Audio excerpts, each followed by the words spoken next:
Olá! Sejam bem-vindos. Se inscreva. Conheça o nosso curso para controlar a ansiedade. Link na descrição. Na época dos juízes houve fome na terra. Um homem de Belém de Judá, com a mulher e os 2 filhos, foi viver por algum tempo nas terras de Moabe. O homem chamava-se Elimeleque, sua mulher Noemi e seus 2 filhos Malom e Quilion. Eram efrateus de Belém de Judá. Chegaram a Moabe, e lá ficaram. Morreu Elimeleque, marido de Noemi, e ela ficou sozinha, com seus 2 filhos. Eles se casaram com mulheres moabitas, uma chamada Orfa e a outra Rute. Depois de terem morado lá por quase 10 anos, morreram também Malom e Quilion, e Noemi ficou sozinha, sem os 2 filhos e o seu marido. Quando Noemi soube em Moabe que o Senhor viera em auxílio do seu povo, dando-lhe alimento, decidiu voltar com suas 2 noras para sua terra. Assim ela, com as 2 noras, partiu do lugar onde tinha morado. Enquanto voltavam para a terra de Judá, Noemi disse às 2 noras: Voltem para a casa de suas mães. Que o Senhor seja leal com vocês, como vocês foram leais com os falecidos e comigo. O Senhor conceda que cada uma de vocês encontre segurança no lar de outro marido. Então deu-lhes beijos de despedida. Mas elas começaram a chorar bem alto. E lhe disseram: Não. Voltaremos com você para junto de seu povo. Disse, porém, Noemi: Voltem, minhas filhas. Por que viriam comigo? Poderia eu ainda ter filhos, que viessem a ser seus maridos? Voltem, minhas filhas. Vão. Estou velha demais para ter outro marido. E mesmo que eu pensasse que ainda há esperança para mim, ainda que eu me casasse esta noite e depois desse à luz filhos, iriam vocês esperar até que eles crescessem? Ficariam sem se casar à espera deles? De jeito nenhum, minhas filhas. Para mim é mais amargo do que para vocês, pois a mão do Senhor voltou-se contra mim. Elas então começaram a chorar bem alto de novo. Depois Orfa deu um beijo de despedida em sua sogra, mas Rute ficou com ela. Então Noemi a aconselhou: Veja, sua concunhada está voltando para o seu povo e para o seu Deus. Volte com ela. Rute, porém, respondeu: Não insistas comigo que te deixe e não mais a acompanhe. Aonde fores irei, onde ficares ficarei. O teu povo será o meu povo e o teu Deus será o meu Deus. Onde morreres morrerei, e ali serei sepultada. Que o Senhor me castigue com todo rigor, se outra coisa que não a morte me separar de ti. Quando Noemi viu que Rute estava de fato decidida a acompanhá-la, não insistiu mais. Prosseguiram, pois, as 2 até Belém. Ali chegando, todo o povoado ficou alvoroçado por causa delas. Será que é Noemi? Perguntavam as mulheres. Mas ela respondeu: Não me chamem Noemi, chamem-me Mara, pois o Todo-Poderoso tornou minha vida muito amarga. De mãos cheias eu parti, mas de mãos vazias o Senhor me trouxe de volta. Por que me chamam Noemi? O Senhor colocou-se contra mim. O Todo-Poderoso me trouxe desgraça. Foi assim que Noemi voltou das terras de Moabe, com sua nora Rute, a Moabita. Elas chegaram a Belém no início da colheita da cevada. Noemi tinha um parente por parte do marido. Era um homem rico e influente, pertencia ao clã de Elimeleque e chamava-se Boaz. Rute, a Moabita, disse a Noemi: Vou recolher espigas no campo daquele que me permitir. Vá, minha filha, respondeu-lhe Noemi. Então ela foi e começou a recolher espigas atrás dos ceifeiros. Por acaso entrou justamente na parte da plantação que pertencia a Boaz, que era do clã de Elimeleque. Naquele exato momento, Boaz chegou de Belém e saudou os ceifeiros: O Senhor esteja com vocês. Eles responderam: O Senhor te abençoe. Boaz perguntou ao capataz dos ceifeiros: A quem pertence aquela moça? O capataz respondeu: É uma moabita que voltou de Moabe com Noemi. Ela me pediu que a deixasse recolher e juntar espigas entre os feixes, após os ceifeiros. Ela chegou cedo e está de pé até agora. Só sentou-se um pouco no abrigo. Disse então Boaz a Rute: ouça bem, minha filha, não vá colher noutra lavoura, nem se afaste daqui. Fique com minhas servas. Preste atenção onde os homens estão ceifando, e vá atrás das moças que vão colher. Darei ordem aos rapazes para que não toquem em você. Quando tiver sede, beba da água dos potes que os rapazes encheram. Ela se inclinou e, prostrada rosto em terra, exclamou: por que achei favor a seus olhos, a ponto de o senhor se importar comigo, uma estrangeira? Boaz respondeu: contaram-me tudo o que você tem feito por sua sogra, depois que você perdeu o marido. Como deixou seu pai, sua mãe e sua terra natal para viver com um povo que pouco conhecia. O Senhor lhe retribua o que você tem feito. Que você seja ricamente recompensada pelo Senhor, o Deus de Israel, sob cujas asas você veio buscar refúgio. E disse ela: continue eu a ser bem acolhida, meu senhor. O Senhor me deu ânimo e encorajou sua serva, e eu sequer sou como uma de suas servas. Na hora da refeição, Boaz lhe disse: venha cá. Pegue um pedaço de pão e molhe-o no vinagre. Quando ela se sentou junto aos ceifeiros, Boaz lhe ofereceu grãos tostados. Ela comeu até ficar satisfeita e ainda sobrou. Quando ela se levantou para recolher, Boaz deu estas ordens a seus servos: mesmo que ela recolha entre os feixes, não a repreendam. Pelo contrário, quando estiverem colhendo, tirem para ela algumas espigas dos feixes e deixem-nas cair para que elas recolha, e não a impeçam. E assim Rute colheu na lavoura até o entardecer. Depois debulhou o que tinha juntado, quase uma arroba de cevada. Carregou-o para o povoado, e sua sogra viu o quanto ela havia recolhido quando Rute trouxe e lhe ofereceu o que havia sobrado da refeição. Onde você colheu hoje? A sogra lhe perguntou. Onde trabalhou?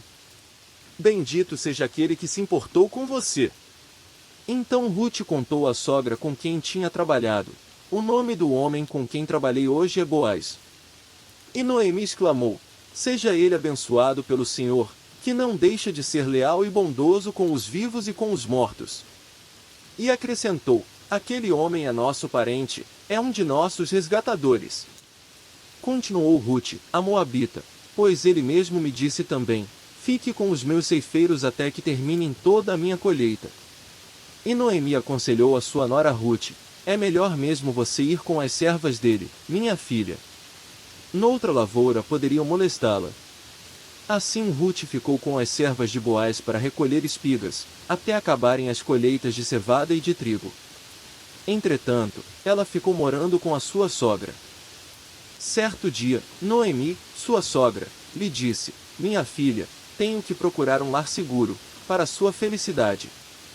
Boaz, aquele com cujas servas você esteve, é nosso parente próximo. Esta noite ele estará limpando cevada na eira. Lave-se, perfume-se, vista sua melhor roupa e desça para a eira. Mas não deixe que ele perceba você até que tenha comido e bebido.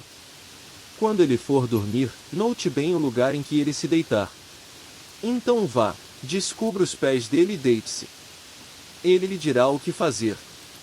Respondeu Rute: farei tudo o que você está me dizendo. Então ela desceu para a eira e fez tudo o que a sua sogra lhe tinha recomendado. Quando Boaz terminou de comer e beber, ficou alegre e foi deitar-se perto do monte de grãos. Rute aproximou-se sem ser notada, descobriu os pés dele, e deitou-se. No meio da noite, o homem acordou de repente. Ele se virou e assustou-se ao ver uma mulher deitada a seus pés. Quem é você? Perguntou ele. Sou sua serva Rute, disse ela. Estenda a sua capa sobre a sua serva, pois o Senhor é resgatador. Boaz lhe respondeu: o Senhor a abençoe, minha filha. Este seu gesto de bondade é ainda maior do que o primeiro, pois você poderia ter ido atrás dos mais jovens, ricos ou pobres. Agora, minha filha, não tenha medo, farei por você tudo o que me pedir. Todos os meus concidadãos sabem que você é mulher virtuosa. É verdade que sou resgatador, mas há um outro que é parente mais próximo do que eu. Passe a noite aqui. De manhã veremos, Se ele quiser resgatá-la, muito bem, que resgate. Se não quiser, juro pelo nome do Senhor que eu a resgatarei. Deite-se aqui até de manhã. Ela ficou deitada aos pés dele até de manhã, mas levantou-se antes de clarear a ponto de alguém poder ser reconhecido. Boaz pensou: ninguém deve saber que esta mulher esteve na eira. Por isso disse: traga-me o manto que você está usando e segure-o. Ela o segurou, e o homem despejou nele 6 medidas de cevada e o pôs sobre os ombros dela. Depois ele voltou para a cidade. Quando Rute voltou à sua sogra, esta lhe perguntou: como foi, minha filha? Rute lhe contou tudo que Boaz lhe tinha feito. E acrescentou: ele me deu estas 6 medidas de cevada, dizendo: não volte para sua sogra de mãos vazias. Disse então Noemi: agora espere, minha filha, até saber o que acontecerá. Sem dúvida aquele homem não descansará enquanto não resolver esta questão hoje mesmo. Enquanto isso, Boaz subiu à porta da cidade e sentou-se ali exatamente quando o resgatador que ele havia mencionado estava passando por ali. Boaz chamou-lhe e disse: meu amigo, venha cá e sente-se. Ele foi e sentou-se. Boaz reuniu 10 líderes da cidade e disse: sentem-se aqui. E eles se sentaram. Depois disse ao resgatador: Noemi, que voltou de Moabe, está vendendo o pedaço de terra que pertencia ao nosso irmão Elimeleque. Pensei que devia trazer o assunto para sua consideração e sugerir-lhe que o adquira, na presença destes que aqui estão sentados e na presença dos líderes do meu povo. Se quer resgatar esta propriedade, resgate-a. Se não, diga-me, para que eu saiba. Pois ninguém tem esse direito, a não ser você, e depois eu. Eu a resgatarei, respondeu ele. Boaz, porém, lhe disse: no dia em que você adquirir as terras de Noemi e da Moabita Rute, estará adquirindo também a viúva do falecido, para manter o nome dele em sua herança. Diante disso, o resgatador respondeu: nesse caso não poderei resgatá-la, pois poria em risco a minha propriedade. Resgate-a você mesmo. Eu não poderei fazê-lo. Antigamente, em Israel, para que o resgate e a transferência de propriedade fossem válidos, a pessoa tirava a sandália e a dava ao outro. Assim oficializavam os negócios em Israel. Quando, pois, o resgatador disse a Boaz: adquira a você mesmo, ele também tirou a sandália. Então Boaz anunciou aos líderes e a todo o povo ali presente: vocês hoje são testemunhas de que estou adquirindo de Noemi toda a propriedade de Elimeleque, de Quilion e de Malom. Também estou adquirindo o direito de ter como mulher a Moabita Rute, viúva de Malom, para manter o nome do falecido sobre a sua herança e para que o seu nome não desapareça do meio da sua família ou dos registros da cidade. Vocês hoje são testemunhas disso. Os líderes e todos os que estavam na porta confirmaram: somos testemunhas. Faça o Senhor com essa mulher que está entrando em sua família, como fez com Raquel e Lia, que juntas formaram as tribos de Israel. Seja poderoso em Efrata e ganhe fama em Belém. E com os filhos que o Senhor lhe conceder dessa jovem, seja sua família como a de Pérez, que Tamar deu a Judá. Boaz casou-se com Rute, e ela se tornou sua mulher. Boaz a possuiu, e o Senhor concedeu que ela engravidasse e desse à luz um filho. As mulheres disseram a Noemi: louvado seja o Senhor, que hoje não a deixou sem resgatador. Que o seu nome seja celebrado em Israel. O menino lhe dará nova vida e a sustentará na velhice, pois é filho da sua nora, que a ama e que lhe é melhor do que 7 filhos. Noemi pôs o menino no colo, e passou a cuidar dele. As mulheres da vizinhança celebraram o seu nome e disseram: Noemi tem um filho, e lhe deram o nome de Obed. Este foi o pai de Jessé, pai de Davi. Esta é a história da descendência de Pérez. Pérez gerou Esrom. Esrom gerou Rão, Rão gerou Aminadab. Aminadab gerou Naasson, Naasson gerou Salmão. Salmão gerou Boaz, Boaz gerou Obed. Obed gerou Jessé, e Jessé gerou Davi.